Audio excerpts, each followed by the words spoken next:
Hermanos, muy buenas noches tengan todos ustedes. El día de hoy me encuentro en el estado de Texas, en el área de Houston, y esta mañana mi familia y yo asistimos al barrio Conroe III con el obispo Bernardino. La verdad, ah, una gran experiencia haber estado allí. Y estamos aquí porque, bueno, venimos a visitar a mi hija que vive aquí en el área de Houston. Así que estoy muy contento de poder estar aquí con ustedes otra vez, como cada domingo. La clase del día de hoy, hermanos, es una clase bien especial, bien muy espiritual, en la forma en que nosotros vamos a poder recordar que Jesucristo, hermanos, es nuestra roca. Él es nuestro apoyo, Él es nuestro hombro en quien lloramos, Él es nuestro soporte, Él es quien nos levanta. Y si nosotros tomamos su yugo, entonces vamos a poder sobrepasar todas las aflicciones, todas las cosas que nos puedan llegar. Cuando uh, el diablo, cuando Satanás intenta tirarnos, intenta que tropecemos, si nosotros estamos fundados sobre esta roca que es Jesucristo, entonces todas estas cosas van a pasar en su debido tiempo y vamos a salir victoriosos. Recuerdan que ustedes y yo las últimas 2 semanas hemos estado hablando acerca de que nosotros saldremos victoriosos al final, siempre y cuando nosotros nos esforcemos por guardar los mandamientos, siempre y cuando recordemos los convenios que hemos hecho con el Padre, seamos obedientes a esos convenios y además podamos poner toda nuestra confianza en Él, así como lo pusieron los 2060 jóvenes lamanitas o hijos de Lamán o los hijos de los oramitas, estos 2000 jóvenes guerreros que pelearon por la libertad de sus padres, porque así se les había enseñado. La clase de esta semana, hermanos y hermanas, y discúlpenme que no tengo el pizarrón detrás de mí, sin embargo lo vamos a poner aquí en la pantalla para que ustedes lo vean. De hecho, la verdad me encanta la fotografía de Jesucristo con un niño. Creo que nosotros deberíamos de sentirnos como este niño en los brazos de Jesucristo cada vez que estemos pasando por una dificultad. Y a eso es lo que me voy a referir durante esta lección. El Amán de 1 al 6 son los capítulos que vamos a estudiar el día de hoy y lleva como título La roca de nuestro Redentor. Y hermanos, en la pizarra esta semana, ustedes se pueden dar cuenta que tengo del lado tal vez izquierdo de su pantalla, sería derecho aquí si yo lo menciono en mi pantalla, hablo acerca del ciclo del orgullo que muchas veces hemos visto y que hemos escuchado y aprendido ya en lecciones anteriores, que se encuentra aquí en el libro de Mormón. Es bien interesante, hermanos, que en estos capítulos del Amán del 1 al 6, nosotros podemos ver un poco más marcado a qué se refiere este ciclo del orgullo. Yo lo he definido aquí de algunas formas como, o de algunas cosas que pasan o cómo se divide este ciclo y cómo es que los nefitas, hermanos, una y otra vez cayeron y fueron en este ciclo hasta que van a llegar al momento de su destrucción. Una cosa que quiero aclarar aquí, hermanos, es que, y que quiero mencionar, los nefitas, hermanos, en el final, ya cuando veamos por ahí de tercer nefi, ya llegamos a Moroni, Moroni va a ser el último descendiente nefita, es el último que queda de todos. Ellos fueron destruidos, hermanos, porque no se arrepintieron. Y una cosa que yo quiero mencionar es eso, que este ciclo nos va a llevar a la destrucción a usted y a mí si no nos arrepentimos. Quiero leer algo muy rápido como introducción a la clase para que podamos ver qué es lo que el elder Richard G. Scott del Quórum de los 12, él a qué se refiere cuando habla del arrepentimiento, y yo quiero que en esta clase ustedes tengan muy presente esto al pensar del ciclo del orgullo que hablaremos. Dice, el arrepentimiento completo es absolutamente esencial para que la expiación lleve a cabo un milagro completo en tu vida. Al entender la expiación, verás que Dios no es un ser celoso, que se complazca en perseguir a los que tropiezan. Es un Padre plenamente perfecto, compasivo, comprensivo, paciente e inclinado a perdonar. Está dispuesto a instarnos, aconsejarnos, fortalecernos y elevarnos. Él nos ama de tal manera a cada uno que dejó que su Hijo perfecto, inmaculado, absolutamente obediente y completamente justo, pasara por una agonía y un sufrimiento indescriptibles y se entregara como ofrenda de sacrificio por todos. Por medio de la expiación podemos vivir en un mundo en el que la justicia absoluta reine en su esfera de modo tal que haya orden. Pero esa justicia está atemperada por la misericordia que se obtiene al obedecer las enseñanzas de Jesucristo. Y él termina, no hay otra manera ni medio por los cuales el hombre pueda ser salvo, sino por la sangre expiatoria de Jesucristo. Hermanos, con esto en mente, quisiera empezar a leer un par de escrituras para definir este ciclo de orgullo que muchas veces pasa en nuestra vida y que sin darnos cuenta caemos en las mismas categorías o en los mismos círculos de este círculo o ciclo del orgullo. Y yo lo he dividido, o la iglesia y en muchos manuales, este ciclo del orgullo se divide de la siguiente forma. Cuando nosotros estamos recibiendo bendiciones y prosperidad, entonces entra un poquito de orgullo y de maldad. ¿Por qué? Porque empezamos a pensar que no necesitamos a Dios, empezamos a pensar que por nuestra obediencia nada nos va a tirar, nada nos va a sacar del camino. Cuando esto pasa, hermanos, siempre va a haber una advertencia de nuestros profetas, ya sea por medio de un discurso, por medio de un video, por medio de una lección, y vamos a pensar, bueno, eso se aplica en parte para mí. Una vez que escuchamos esta advertencia y que no la escuchamos o que no la seguimos, entonces viene la destrucción y el sufrimiento. Y todo esto es como pasó con los nefitas, ¿ok, hermanos? Sin embargo, lo estoy aplicando a nuestras vidas porque más de una vez nos ha pasado a nosotros. Y mientras estamos en la destrucción y el sufrimiento, entonces nos acordamos, hermanos, que de alguna forma nuestro orgullo, la contención, el pensar que no necesitábamos a Dios, es por qué nosotros caímos donde estamos ahora, en este sufrimiento. Y entonces, cuando estamos en ese sufrimiento, empezamos a recordar que no somos nadie, empezamos a pensar, necesito arrepentirme, y volvemos a hacer las cosas que habíamos dejado de hacer. El Padre Celestial, como lo dijo el elder Richard G. Scott, es tan amoroso, tan compasivo y tan dispuesto a perdonar que nos perdona. Y entonces volvemos a prosperar. Hermanos, y después, bueno, podemos continuar en ese ciclo. Un comentario y un consejo. Entre menos veces nosotros caigamos en este ciclo del orgullo, hermanos, estaremos más preparados para comparecer ante Dios. Recuerden que nuestra vida no dura tanto como pensamos. Recuerde que nosotros no sabemos cuántos años vamos a vivir.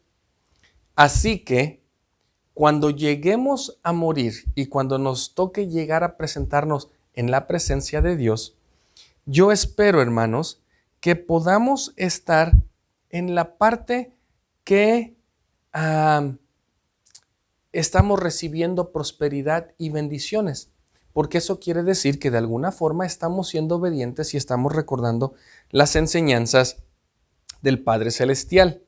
Si nos llegara la muerte a encontrar en cualquier otra parte de este ciclo, como está presentado aquí en la pizarra, entonces, hermanos, bueno, va a ser algo difícil porque la justicia no puede robar a la misericordia.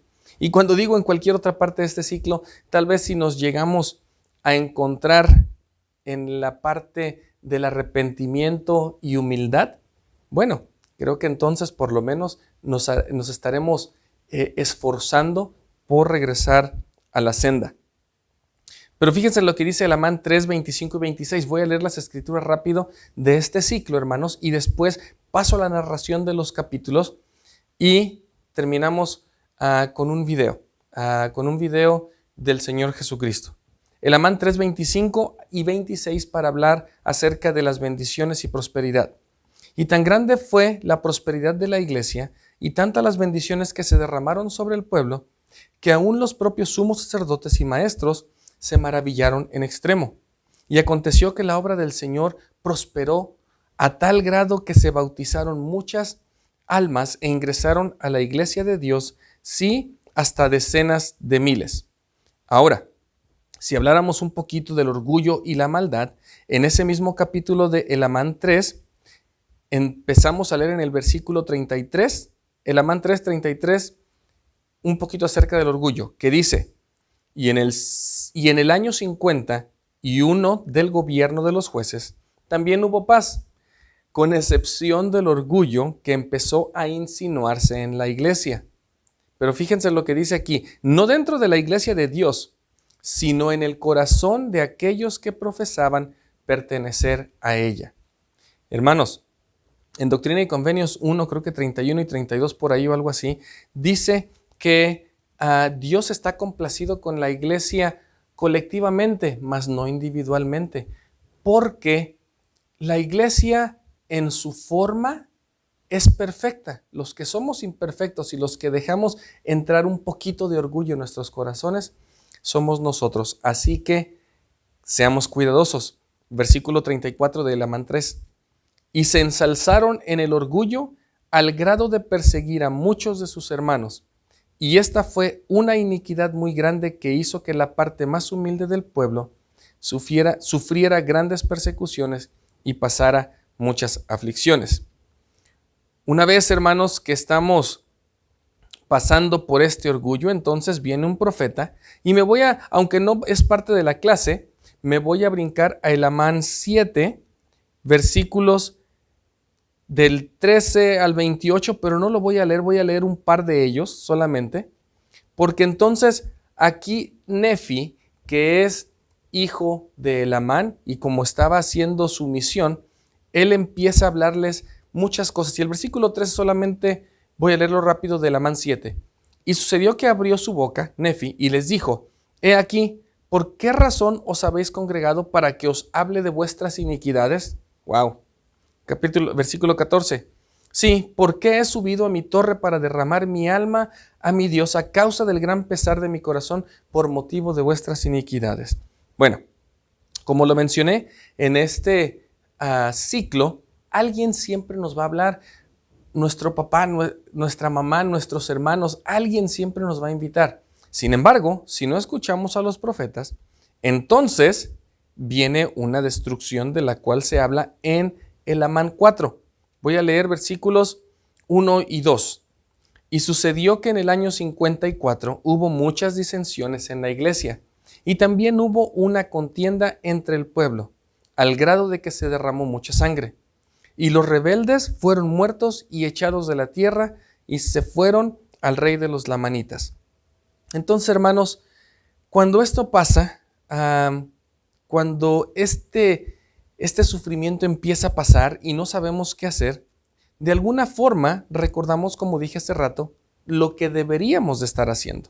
Así que en este mismo capítulo de Elamán 4, voy a leer el versículo 14 y después el 15. Pero he aquí, Moronía predicó muchas cosas, que es Moronía, el hijo de Moroni, predicó muchas cosas al pueblo por motivo de su iniquidad. Y también Nefi y Leí, que eran los hijos de Elamán, predicaron muchas cosas a los del pueblo y les profetizaron muchas cosas concernientes a sus iniquidades y lo que les sobrevendría si no se arrepentían de sus pecados. Versículo 15. Y sucedió que se arrepintieron y a medida que se arrepentían, comenzaban a prosperar. Y de allí entonces podríamos regresar al primer versículo que leímos o a la primera cita en Elamán 3, 25 al 26. Hermanos, ¿cómo podemos cuidarnos del orgullo?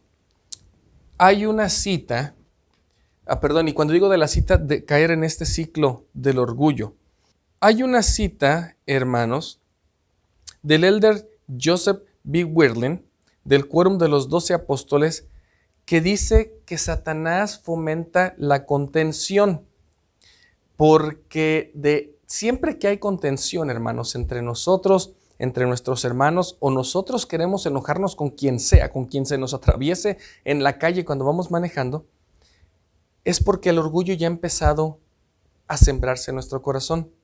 El elder Joseph B. Wirthlin dice: los pecados de la corrupción, la deshonestidad, el conflicto, la contención y otras maldades de este mundo no están aquí por casualidad, sino que evidencian la incansable campaña de Satanás y sus seguidores. Él utiliza todo instrumento y toda estratagema que tenga disponible para engañar, para confundir y para desviar. Y esto se encuentra en una liaona de 1995, en las páginas 86 y 87. Entonces, hermanos, la contención, y la semana pasada hablé un poquito acerca de eso, porque Moroni, al juzgar erróneamente a Paurán, él manda una carta bastante dura diciéndole: no me has mandado provisiones y no me has mandado más refuerzos. Así que si Paurán hubiera, hermanos, reaccionado en una forma contenciosa, entonces yo creo que desde este momento los lamanitas hubieran sido destruidos porque se peleaban entre ellos o se hubieran peleado entre ellos. De la forma que Paurán reacciona, hermanos, creo que es como todos debemos reaccionar. Pensar y tratar de entender qué ha pasado o qué pasó con la otra persona cuando nos hablaron mal, cuando nos vieron mal, cuando sin quererlo no nos saludaron. Siempre pensar, hermanos, de la forma más amable posible, dijera un personaje de una serie que yo creo que ustedes todos conocemos. Ver todo por el lado amable. Ahora, hermanos, creo que ya con esto he dado una breve reseña o resumen de lo que pasó en estos versículos de Elamán del 1 al 6. Esta siguiente parte, hermanos, solamente quiero tocar un poco de cómo se llevaron los anales, porque en Alma 63, hermanos, antes de que empiece el libro de Elamán, y que es un registro de Elamán, el hijo de Elamán padre, que era hijo de Alma hijo, ya había muerto. Empezando Elamán, ya había muerto Alma padre, Alma hijo, Elamán, Shiblón, que son quienes tenían los registros.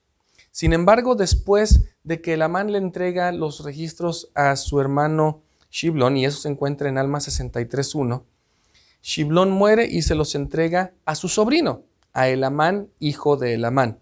Y él empieza a escribir. Él empieza a escribir en estos anales y habla de que Paurán también estaba ya muriendo y tenía 3 hijos. Bueno, 3 hijos de muchos, de acuerdo a el versículo 3 y 4 de Elamán 1. Sus hijos eran Paurán, Paanki y Pacumeni. Entonces, ellos se disputaron el asiento judicial después de que su padre murió. Paurán es quien gana, de acuerdo a la voz del pueblo, y Pacumeni, él se une con su hermano porque dijo: bueno, si no gano no me voy a pelear. Reaccionó de la forma amable. Sin embargo, Paanki, hermanos, sale con los disidentes, encuentra a una persona que se llama Kishkumen, y Kishkumen va y mata a Paurán. En esta ocasión, hermanos, y lo único que voy a decir de esto, no voy a hablar tanto acerca de la banda de Gadiantón o de la banda de ladrones de Gadiantón y Kishkumen, perdón, y Kishkumen, porque creo que ustedes y yo saben, hermanos, que cualquier secreto, cualquier seña, cualquier cosa que nos lleve a cometer pecado y a guardarlo en secreto en conjunto es muy malo. Esa es una de las cosas que pueden llevar a cualquier persona a la destrucción. Así que hermanos, ustedes vean con sus familias y estudien, hagan una actividad en su hogar donde ustedes pueden encontrar todos los ejemplos, hermanos, de esta banda de Gadiantón, cómo es que él lisonjea y toma muchos adeptos, incluyendo a Kishkumen, y cómo es que mucha gente de la iglesia deja de ayudar a los pobres y de hecho los hace a un lado. En el versículo 35 de Alma 3 dice, después de que esta gente estaba haciendo muy malo, y cuando digo malo no le estaba ayudando a los pobres, ¿cómo es que ellos, estos personas pobres, se refugian y qué es lo que hacen? Así que si en algún momento, hermanos, estamos sintiendo que nosotros somos los más atacados, por así decirlo, de que Dios se olvida de nosotros, recordemos lo que dice en el Amán 3:35. No obstante, ayunaron y oraron frecuentemente y se volvieron más y más fuertes en su humildad y más firmes en la fe de Cristo, hasta henchir sus almas de gozo, de consolación, sí, hasta la purificación y santificación de sus corazones, santificación que viene de entregar el corazón a Dios.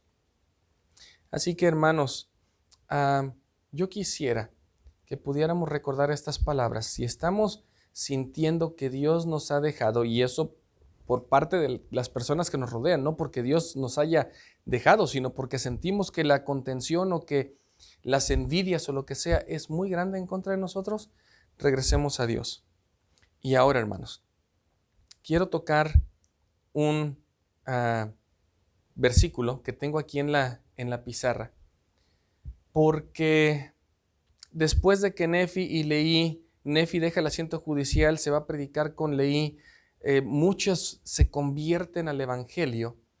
Hay una cita o un versículo en el Amán 5 y versículo 12 que quiero hablar con ustedes, porque así como el elder Wirlin dijo hace un momento, Jesucristo es el camino y Él es quien nos va a salvar. Así que yo quisiera, hermanos, que al leer este versículo y haber con su familia estudiado acerca de las contenciones y de este ciclo del orgullo, ¿cómo es que nosotros podemos mantenernos firmes? Después de leer esta escritura, hermanos, quisiera que con esta escritura en nuestro corazón pudiéramos ver el siguiente video, pudiéramos recordar de quién somos hijos, quién nos salvó, y regreso para terminar con mi testimonio. La escritura dice, y ahora bien, recordad, hijos míos, recordad que es sobre la roca de nuestro Redentor, el cual es Cristo, el Hijo de Dios, donde debéis establecer vuestro fundamento, para que cuando el diablo lance sus impetuosos vientos, sí, sus dardos en el torbellino, sí, cuando todo su granizo y furiosa tormenta os azoten, esto no tenga poder para arrastraros al abismo de miseria y angustia sin fin, a causa de la roca sobre la cual estáis edificados, que es un fundamento seguro, un fundamento sobre el cual, si los hombres edifican, no caerán. Hermanos, veamos el siguiente video pensando que Jesucristo es nuestra roca y que Él vive, y regreso para compartir mi testimonio.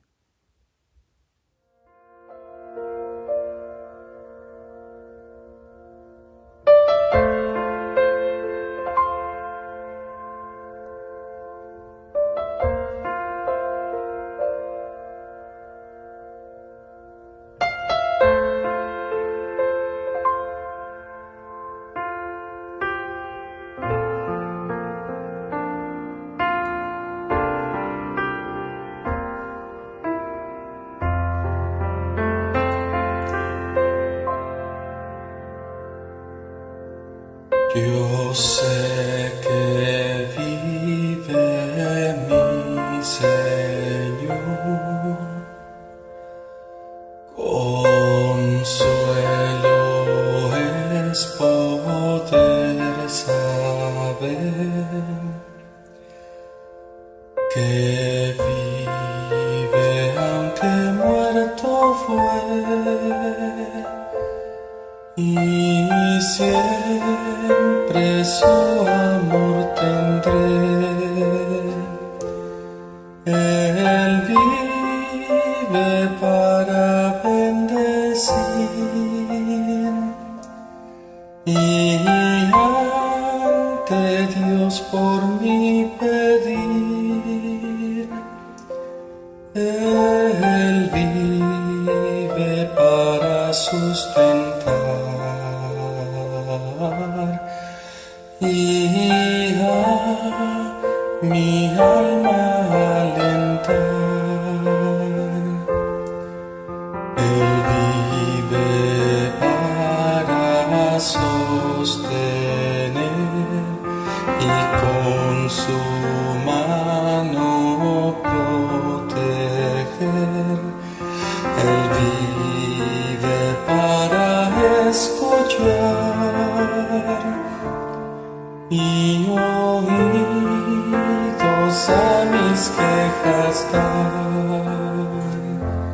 Él vive para alentar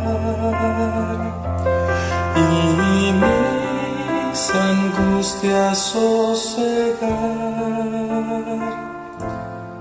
Él vive para ayudar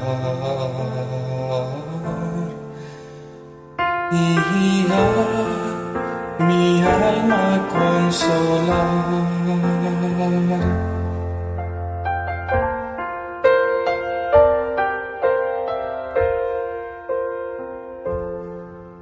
Él vive mi amigo fiel, me ama para siempre.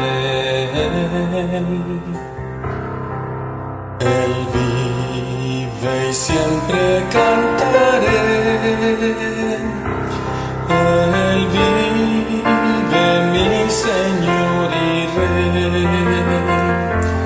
Por Él la vida yo tendré. La muerte yo conquistaré. Mi gran mansión preparará.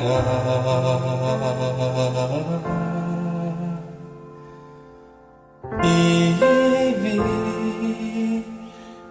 viviré con Él allá.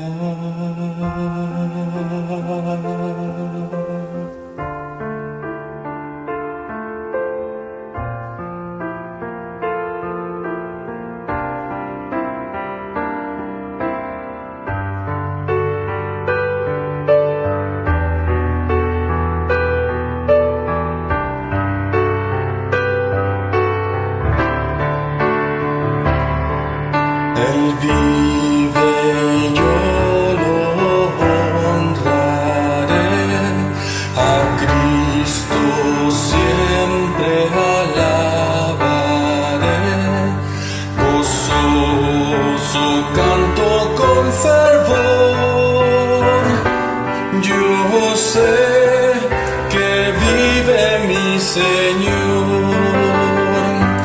Él vive, yo lo honraré. A Cristo siempre alabaré. Gozoso canto con fervor.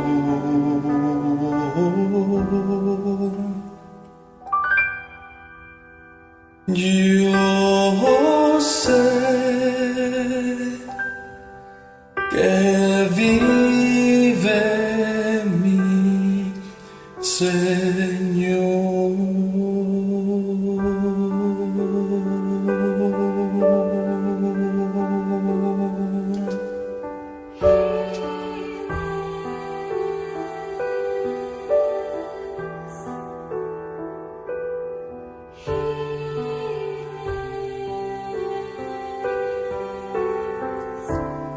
Que vive mi Señor.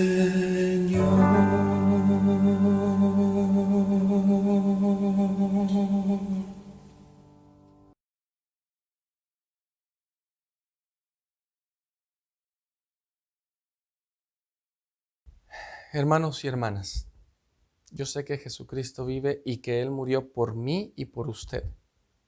No hay duda en mi corazón. Sé que estamos en la verdad.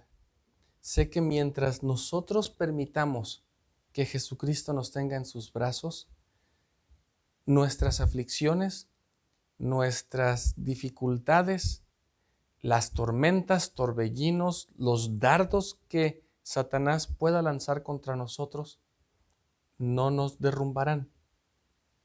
Dios vive y necesitamos edificar sobre la roca de Jesucristo, su evangelio, y que nuestro testimonio, hermanos, esté bien apuntalado en esta roca.